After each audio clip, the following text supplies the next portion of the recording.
내 기쁨아, 어떻게 내가 이 거룩한 일들을 아느냐? 도대체 누가 그것을 내게 말해 주었느냐? 나는 또 안나를 본다. 그리고 어제부터 안나가 이런 모양으로 있는 것을 본다. 안나는 그늘이 진 정자 출입구에 앉아서 바느질에 전념하고 있다. 모래 빛깔인 회색 옷을 입고 있다. 그의 옷은 아마 몹시 무더운 탓이겠지만 매우 간단하고 가벼운 옷차림이다. 정자 저쪽 끝에는 건초용의 풀을 베는 낯질하는 사람들이 보인다. 그러나 이것이 첫 번째로 베는 풀은 아닐 것이다. 포도가 황금빛을 띠기 시작하였고 큰 사과나무가 짙은 잎들 사이로 노랗고 빨간 밀초 같은 연한 빛깔을 띠기 시작하는 때문이다. 열매들을 보이기 때문이다. 그리고 또 밀밭은 불꽃같이 새빨간 개양개빛가 가볍게 물결치고 별과 같이 줄이 가고 동양 하늘같이 새파란 수레 국화들이 꼿꼿하게 움직이지 않고 서 있는 구루터기가 늘어서 있는 밭에 지나지 않는다. 그늘진 정자에서 작은 마리아, 그러나 벌써 활발하고 걸음걸이가 확실한 마리아가 온다. 그의 걸음걸이는 머뭇거리지 않고 그의 흰 샌들은 돌 사이에서 비틀거리지 않는다. 마리아는 벌써 비둘기와 같이 가볍게 물결치는 그의 부드러운 걸음걸이를 하기 시작한다. 아마포로 지은 작은 옷을 입은 마리아는 작은 비둘기 모양으로 아주 하얗다. 그의 옷은 발목까지 헐렁하게 내려오고 하늘빛같이 파란 가는 끈으로 목에 맞게 메어져 있으며 작고 짧은 소매가 달려있어 볼그레하고 토실토실한 아래팔이 보인다. 너무 곱슬거리지 않고 가볍게 물결치듯이 끝이 동그랗게 말린 꿀빛같이 엷은 빛깔의 비단결 같은 머리털과 하늘빛 눈과 약간 볼그레하고 미소를 띤 부드러운 얼굴로 인하여 꼭 어린 천사와 같다. 그리고 넓은 소매로 들어가서 아마포로 만든 그의 옷을 부풀게 하는 미품까지도 마리아에게 날아가려고 날개를 반쯤 편 어린 천사와 같은 모습을 띠게 하는데 이바지한다. 마리아는 개양귀비와 수레국화들과 밀밭에 자라는 풀이지만 내가 그 이름을 알지 못하는 작은 꽃들을 들고 있다. 마리아는 걸어온다. 그러다가 엄마 바로 가까이 와서는 뜀박질까지 조금 한다.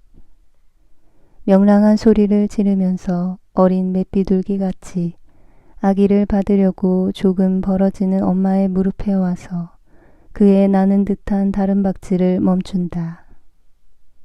그때의 어머니는 아기가 찔리지 않게 일거리를 옆에 놓고 아기를 안으려고 팔을 벌렸다. 환상이 어젯밤에 여기서 끝났다. 그리고 오늘 아침 다음과 같이 계속되었다. 엄마, 엄마 하고 흰 맷비둘기가 엄마의 무릎으로 된 둥지에 몸을 오그리고 작은 발은 짧은 풀을 밟고 그 작은 얼굴은 엄마의 품에 파묻혔다. 작은 목덜미에 엷은 황금빛 머리밖에 보이지 않고 안나는 딸에게 사랑으로 입맞추려고 몸을 숙인다. 그런 다음 맷비둘기는 머리를 들고 꽃들을 어머니에게 드린다. 그 꽃들은 드리려고 꺾은 것인데 꽃 한 송이마다 자기가 생각해낸 이야기를 곁들인다. 이 큰 하늘빛 꽃은 주님의 입맞춤을 엄마에게 가져오려고 하늘에서 내려온 별이다. 자, 이제는 어머니가 그 작은 하늘의 꽃을 그의 가슴 위에 껴안는데 거기에서 하느님의 맛을 찾아낼 것이다. 그러나 아빠의 눈처럼 더 엷은 파란 색깔의 이 다른 꽃은 그 잎에 아빠가 착하기 때문에 주께서 그를 사랑하신다는 말이 씌어 있다. 그리고 이 작은 꽃, 아주 작은 꽃, 하나밖에 찾아내지 못한 작은 꽃, 그것은 물망초이다. 작은 꽃은 주께서 마리아에게 그를 많이 사랑하신다는 말씀을 하시기 위하여 만드신 꽃이다. 그리고 이 빨간 꽃들은 무슨 꽃인지 엄마가 아는가? 그것은 이스라엘의 원수의 피에 잠겼다가 전쟁과 승리의 전장에 심어진 다윗 왕의 옷조각들이다. 이 꽃들은 주를 위한 영웅적인 전투 위에 전투 중에 찢어진 바로 왕의 그 옷조각에서 난 것이다. 그러나 하늘을 쳐다보는 7개의 비단 술잔으로 된 것 같고 향기가 진동하며 저기 샘 곁에 난 희고 예쁜 이 꽃은 아빠가 이 꽃을 가시덤불 가운데에서 꺾었다. 많은 세월 전에, 얼마나 많은 세월 전인가. 그 많은 세월 전에 솔로몬 왕이 그의 어린 조카 딸이 태어난 같은 날에 수많은 이스라엘 사람들의 앞장을 서서 결하게 궤 앞을 걸어가며 돌아와서 그의 영광을 둘러싼 구름 때문에 몹시 기뻐하면서 노래와 기쁨의 기도를 시작하였을 때 그가 입었던 옷으로 만들어진 것이다. 그 노래를 마리아의 작은 입이 이렇게 끝마쳤다. 나는 항상 이 꽃과 같기를 원하고 지혜로운 임금과 같이 일생 동안 장막 안에서 장막 앞에서 노래와 기도를 하고 싶다. 아이고 귀여운 아기, 이 거룩한 일들을 내가 어떻게 아느냐? 누가 말해주었니? 아빠가 알려주셨니? 아니 누군지 몰라. 늘 알고 있었던 것 같아. 그렇지만 내가 보지 못하는 어떤 사람이 말해주었는지도 몰라. 아마 하느님께서 착한 사람들에게 말하라고 시키신 천사들 가운데 하나인지도 몰라. 엄마 이야기 또 해주겠어. 오냐 내 딸아, 무슨 이야기를 또 알고 싶으냐. 마리아는 진지하게 마음을 가다듬고 생각한다. 그의 표정을 영원히 간직하기 위하여 그것을 그려놓아야 할 것이다. 그 작은 어린 얼굴에는 그의 생각의 그림자가 비친다. 이스라엘의 역사를 생각하면서 미소와 한숨, 햇빛과 구름 그림자를 보여준다. 그러다가 선택을 한다. 가브리엘이 다니엘에게 한 그리스도를 약속한 말을 또 해줘. 그리고는 눈을 감고 들으면서 어머니가 한 말을 더 잘 기억하기 위하여 그러는 것처럼 천천히 되풀이한다. 안나가 말을 끝내자 마리아는 이렇게 묻는다. 엠마누엘이 오기까진 아직 얼마나 기다려야 해? 30년가량이란다, 얘야. 아직도 시간이 아주 많이 남았네. 그런데 나는 성전에 가 있을 거고, 이것 봐 엄마.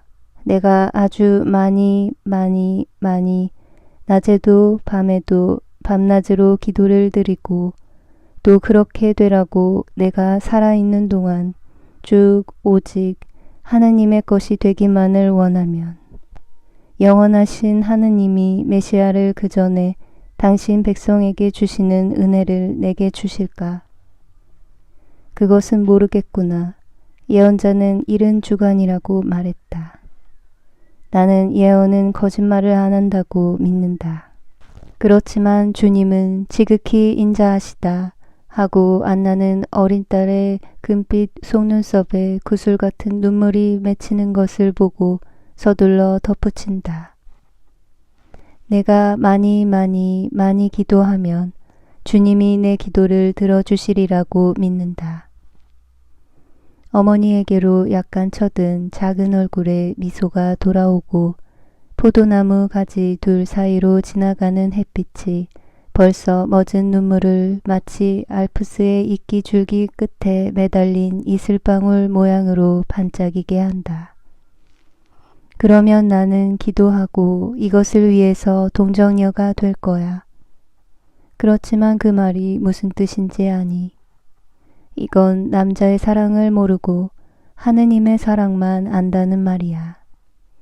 이것은 주님만을 생각한다는 말이고, 이것은 육체가 아이로 남아있고 마음으로는 천사도 남아있다는 뜻이야. 이것은 눈으로는 오직 하느님만을 바라보고 귀로는 하느님 말씀만 듣고 입으로는 하느님을 찬미하기만 하고 손으로는 자기를 제물로 바치기만 하고 발로는 하느님을 빨리 따라가기만 하고 마음과 생활은 오직 하느님께 드리기만 하는 거야. 축복받은 너로구나. 그렇지만 그렇게 되면 너는 절대로 아이를 못 가지게 될 것이다. 어린 아이들과 어린 양들과 어린 맷비둘기를 그렇게도 좋아하는 내가 알겠니? 여자에게 있어서 어린 아이는 털이 곱슬곱슬한 흰 어린 양이나 비단 같은 깃에 산호 같은 부리를 가진 어린 비둘기처럼 사랑하고 입맞추고 엄마하고 부르는 소리를 들을 수 있는 것이란다. 괜찮아. 나는 하느님의 것이 될 거야. 성전에서 나는 기도 드릴 거야. 그러면 언젠가 하루는 임마누엘을 보게 될 거야. 큰 예언자가 말하는 것처럼 임마누엘의 어머니가 되기로 예정된 동정녀는 벌써 태어났을 거야. 그리고 지금 성전에 있어. 나는 그의 동무가 되고 종이 될 거야. 정말이야. 만일 하느님의 빛으로 그 동정녀를 알 수 있으면 나는 그 복된 동정녀의 시중을 들고 싶어. 그리고 또 그 동정녀는 내게 그의 아들을 안고 오고 나를 그의 아들에게로 데려갈 거야. 그래서 나는 그 아들의 시중도 들 거야. 마리아는 그를 승화시키고 동시에 자신을 없이 하는, 전멸케 하는 이 생각에 매우 흥분해 있다. 그의 작은 손을 가슴에 십자가로 포개 얹고 머리는 약간 앞으로 숙인 채 얼굴이 빨개져 있는 것이 내가 본 성모 영보, 성모의 원죄 없으신 잉태의 피렌체의 동정녀를 어린아이로 재현시킨 것 같다. 마리아는 다시 말을 잇는다. 그렇지만 이스라엘의 임금님, 하느님의 기름 바름을 받은 이가 내가 시중 드는 것을 허락하실까? 그 점은 의심하지 말아라. 솔로몬 임금님이 이런 말을 하지 않았느냐. 왕후가 60명이 있고 다른 아내가 80명이 있으며 처녀가 수없이 많다고 알겠니? 임금님의 궁궐에는 그들의 주님을 섬길 동정녀가 수없이 많을 것이다. 아, 그러니까 엄마는 내가 동정녀가 돼야 한다는 걸 알지? 난 동정녀가 돼야 해. 하느님이 동정녀를 어머니로 원하신다는 것은 무엇보다도 동정을 사랑하신다는 뜻이야. 하느님이 나를 당신의 지극히 사랑하시는 어머니와 좀 비슷하게 만들 동정 때문에 당신의 종인 나를 사랑해 주셨으면 해. 그래, 이것이 내가 원하는 거야. 나는 또 주님을 성가시게 할 염려만 없으면 죄녀가 되고 싶어. 아주 큰 죄녀. 엄마, 하느님을 사랑하기 때문에 죄녀가 될 수 있는 거야. 아니, 그런데 너 무슨 말을 하는 거냐? 알아듣지 못하겠구나. 내 말은 구세주가 되시는 하느님께 사랑을 받을 수 있기 위해서 죄를 짓는다는 거야. 파멸한 것을 구원하는 거 아니야. 나는 구세주의 사랑의 눈길을 얻기 위해 그분께 구원되었으면 좋겠어. 그래서 죄를 짓기를 원하는 거야. 그렇지만 하느님을 실증나게 하는 죄는 짓지 않고 말이야. 내가 파멸하지 않으면 어떻게 하느님이 나를 구하실 수 있어? 안나는 깜짝 놀라 무슨 말을 할지 모른다.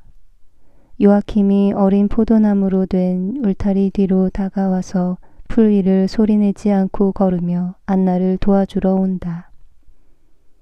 하느님께서는 내가 하느님을 사랑하고 그분만을 사랑한다는 것을 아시기 때문에 미리 너를 사랑하셨다. 그렇기 때문에 너는 벌써 구속되었고 내가 원하는 대로 동정녀가 될 수 있다고 요아킴이 말한다. 참말이야, 아빠. 마리아는 아버지의 무릎에 꼭 기대며 아버지의 눈을 많이 닮은 밝은 별과 같은 눈으로 쳐다보며 아버지가 그에게 주는 희망 때문에 매우 행복하다. 정말이다, 우리 예쁜이, 보아라. 샘 근처에서 처음 날아본 이 참새 새끼를 너 주려고 가져왔다. 내가 그냥 내버려 둘 수도 있었다. 그러나 요놈의 약한 날개와 너무 여린 다리가 요놈을 다시 살게 하고 샘 가장자리에 매끄러운 돌 위에 붙잡아 놓을 수 있을 만한 힘이 없었다. 이 새 새끼가 물에 떨어졌을 것이다. 그래서 그런 불행이 일어나기를 기다리지 않았다. 요놈을 붙잡아서 너를 주려고 가져왔다. 너 하고 싶은 대로 해라. 사실 이 새 새끼는 위험을 당하기 전에 구원을 받았다. 하느님께서 내게 하신 것도 마찬가지다. 마리아야, 이제는 말해봐라. 새 새끼가 물에 빠지기 전에 참새를 구해준 것이 참새를 사랑한 것이냐, 또는 참새가 떨어진 다음에 위험에서 구해주어야 더 사랑하는 것이 되었겠니? 참새가 찬 물에 빠져 죽게 놔두지 않은 지금이 더 사랑한 거야. 자, 하느님께서 내가 죄를 짓기 전에 너를 구해주셨으니까 너를 더 사랑하신 것이다. 그러면 나는 있는 힘을 다해서 하느님을 사랑하겠어. 예쁜 어린 참새야, 나는 너같이 하겠다. 주님은 우리에게 구원의 선물을 주셔서 비슷하게 사랑하셨다. 이제는 내가 너를 보살펴주고 나서 날아가게 해주마. 너는 숲속에서, 나는 성전에서 하느님의 찬미를 노래할 것이고 우리는 이렇게 말할 것이다. 하느님이 언약하신 분을, 그분을 기다리는 사람들에게 보내주십시오. 보내주세요. 하고, 아, 아빠, 언제 나를 성전에 데리고 갈래? 아가, 멀지 않아 데려다 주마. 그렇지만 아빠를 남겨두는 것이 괴롭지 않으냐. 많이, 그렇지만 아빠가 올 거지. 그리고 괴롭지 않으면 무슨 희생이 되겠어. 그리고 우리 생각을 하겠니? 언제나 임마누엘을 위해서 기도한 다음에는 아빠 엄마를 위해서 기도하겠어. 하느님이 구세주가 되시는 날까지 하느님이 아빠 엄마에게 기쁨을 주시고 오래 살게 하시라고. 그런 다음 아빠 엄마를 데려다가 하늘의 예루살렘에 두시라고 하느님께 말하겠어. 환상은 요아킴이 품에 껴안는 마리아의 영상과 더불어 사라진다.